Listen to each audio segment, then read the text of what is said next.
Fíjese cómo dice la palabra de Dios. Y casi todo es purificado según la ley con sangre. Y sin derramamiento de sangre no se hace remisión de pecados. Entonces vemos que es necesaria o fue necesaria la sangre del Señor Jesucristo. Y gracias a Él, que en la cruz la derramó, gracias a Él somos perdonados de nuestros pecados. Amén. Ahora, ¿para quién es el perdón? ¿Para quién es el perdón? Lo hemos estado recordando, es para el perdón de los humanos de sus pecados. Amén. Entonces, la pregunta se contesta así: ¿para quién es el perdón? Pues es para mí. Amén. Es para todo aquel que quiera, todo aquel que se arrepienta, todo aquel que sinceramente no arrepentimiento, ¿verdad? Venga a Él. Entonces, vemos nosotros, hermano, que viene el perdón de los pecados. Un ejemplo de esto nos lo dio el mismo Señor Jesucristo y lo dio, hermano, en la parábola del Hijo Pródigo. Para que vea entonces que todo aquel que quiere arrepentirse, todo aquel que sinceramente reconoce sus errores, ¿verdad?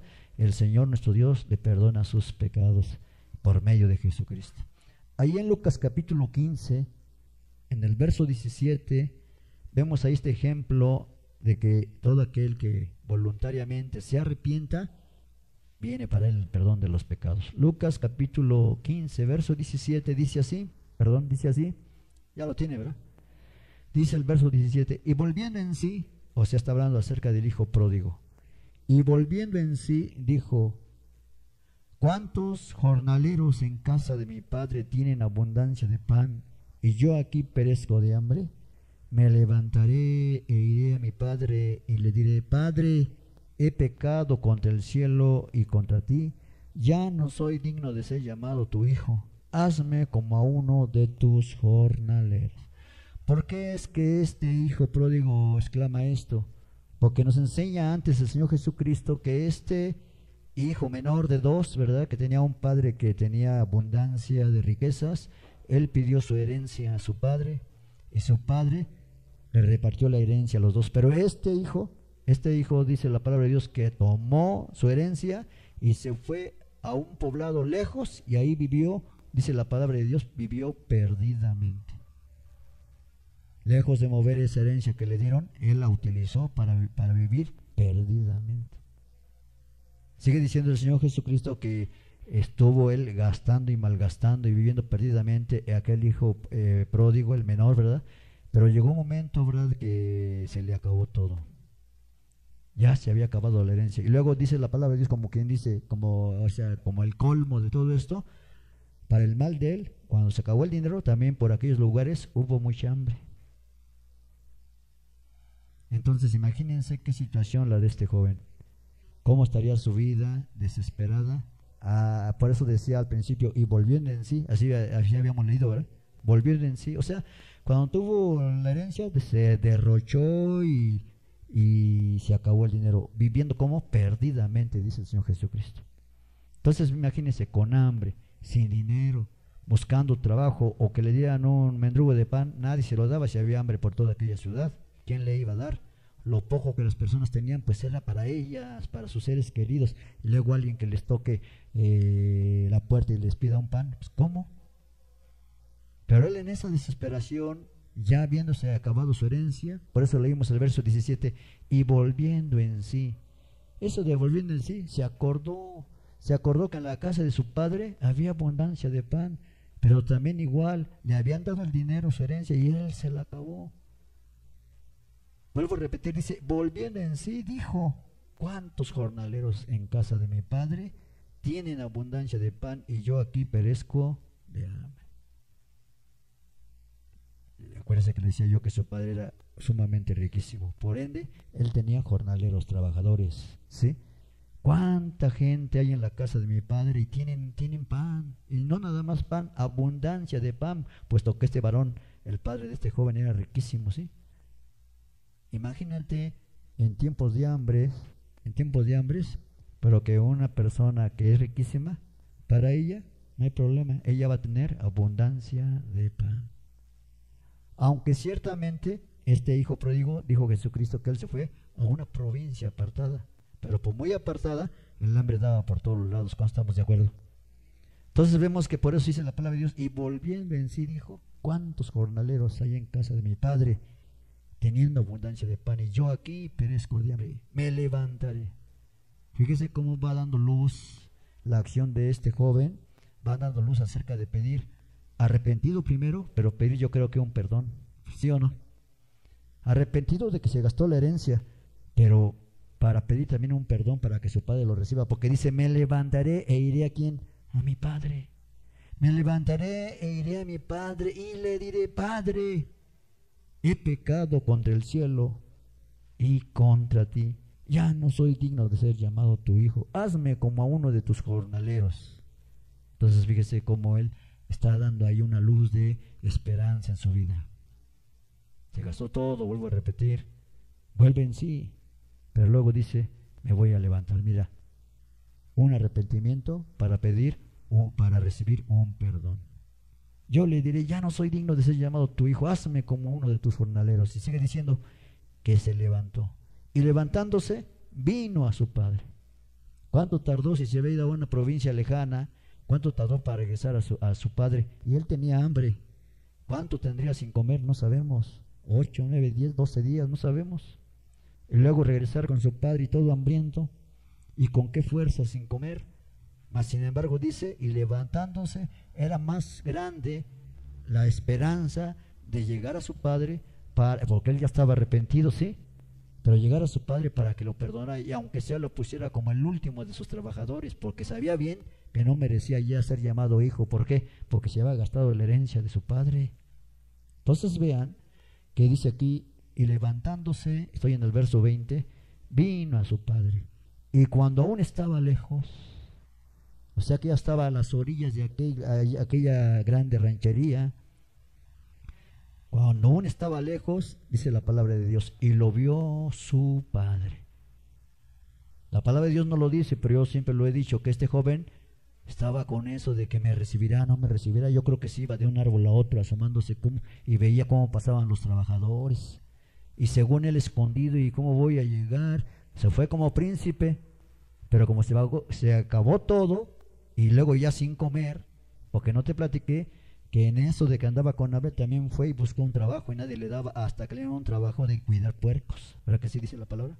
Y cuidando los puercos veía cómo ellos se comían las lechugas, y dice Jesucristo que este joven ansiaba arrancarle del hocico a los puercos, arrancarle la lechuga para comerla, pero pues ay de él si lo veía, porque el capataz lo hubiera golpeado y lo hubiera corrido y dejado sin trabajo. Fíjese todo lo que vivió, por eso dijo volviendo en sí, ¿sí?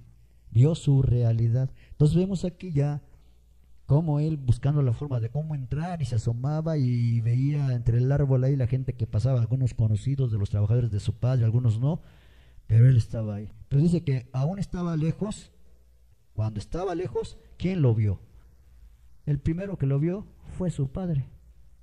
El joven no vio a su padre, pero yo creo que el padre entre la ventana luego lo vio y dijo, ese es mi hijo, ¿sí? Entonces vea cómo dice la palabra. Y levantándose vino a su padre, y cuando aún estaba lejos lo vio su padre, y fue movido su padre a misericordia, y el padre corrió y se echó sobre su cuello y le besó. Mira, yo te digo a ti que el padre, este padre de este joven, representa a nuestro Padre Celestial. Y ese joven hijo pródigo somos tú y yo, que nos acabamos nuestra herencia. ¿Cuál es esa herencia? Pues nuestra vida que Dios nos dio sana, pero muchos la derrochamos. Muchos no hicimos caso y vinieron consecuencias, aparte de pecado, ¿sí? Y nosotros estamos pensando, ¿cómo llegar a ti, Señor, si me gasté la herencia, la salud que tú me diste?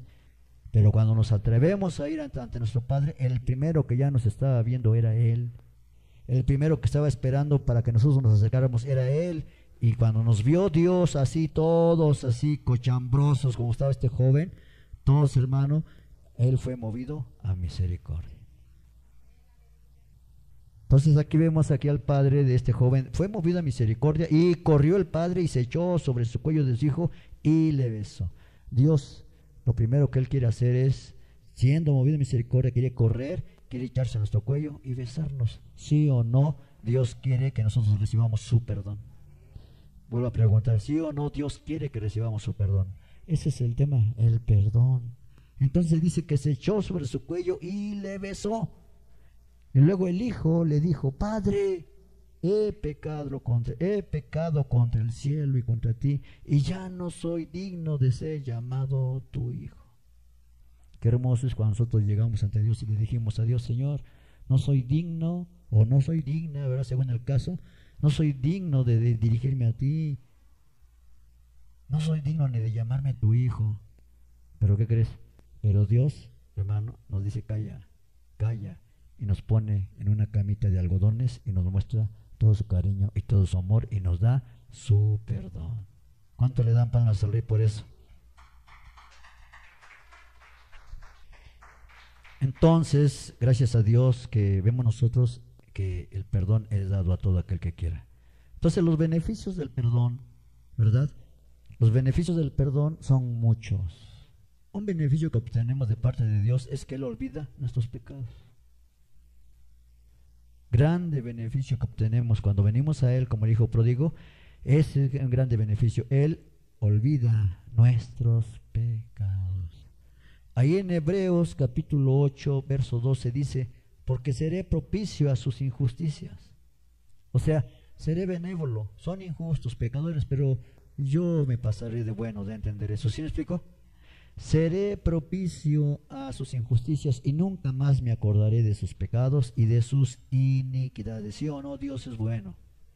Entonces vea que aparte de que Dios, hermano, entonces tenemos beneficios tan grandes, ¿verdad? Que Él nos ayuda. También Dios limpia nuestra vida. ¿Ya vio? Ese segundo beneficio, limpia nuestra vida. En Isaías 1.18, búsquenlo. Entonces veamos esos beneficios. El primero es que Él olvida ¿qué? El primer beneficio es que Él olvida nuestros. Segundo beneficio es que limpia nuestra vida. Isaías capítulo 1, verso 18. Isaías 1:18 dice, y está hablando Dios. Fíjense cómo limpia nuestra vida. Dice, venid luego, dice Jehová Dios, y estemos a cuentas.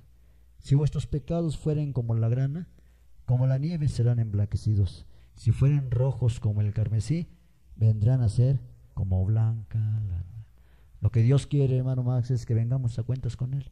Él está dispuesto a pasar por alto nuestros pecados e iniquidades y brindarnos su perdón. ¿Perdón de qué? De nuestros pecados. Venid a mí, dice, vengan luego y estemos a cuentas. Entonces, ese es un grande beneficio, que Él perdona nuestros pecados. Otro beneficio, somos bienaventurados. Cuando yo digo y le menciono a usted la palabra bienaventurados, quiere decir 7 veces felices, dichosos. Amén. Entonces, otro beneficio, somos bienaventurados. Romanos 4, verso 7. Fíjese usted qué hermoso dice la palabra. Romanos 4, 7. El verso 7 dice, diciendo, bienaventurados aquellos cuyas iniquidades son perdonadas y cuyos pecados son cubiertos. Entonces, mira, somos bienaventurados. Decimos amén. Otro beneficio también, son escuchadas nuestras oraciones. ¿Ya vio? Son escuchadas nuestras oraciones. ¿Por medio de qué? Por medio del perdón, ¿sí? El Salmo 66 en el verso 18, si Él nos perdonó los pecados, van a ser escuchadas nuestras oraciones. Para que Dios escuche nuestras oraciones es necesario que sean perdonados nuestros pecados. Decimos amén. Fíjate cómo dice el Salmo 66, verso 18, dice, si en mi corazón hubiese yo mirado a la iniquidad, o sea, lleno de pecados, el Señor no me habría escuchado. ¿Ya vio qué grande beneficio? Para que Dios escuche, para que Dios oiga y conteste, ¿verdad? Sean escuchadas nuestras peticiones, es necesario que recibamos el perdón de pecados, libres de pecados. Decimos amén. Dice aquí, si en mi corazón hubiese yo mirado a la iniquidad, o sea, si siguiera sin perdón, si siguiera con pecados, dice, el Señor no me habría escuchado. ¿Cuántos se gozan? Otro beneficio, el Espíritu Santo viene con nosotros y estará con nosotros. Cuando tenemos el perdón de pecados, el Espíritu Santo está con nosotros. Efesios capítulo 1, en el verso 13, dice así la palabra de Dios. Efesios 1, 13.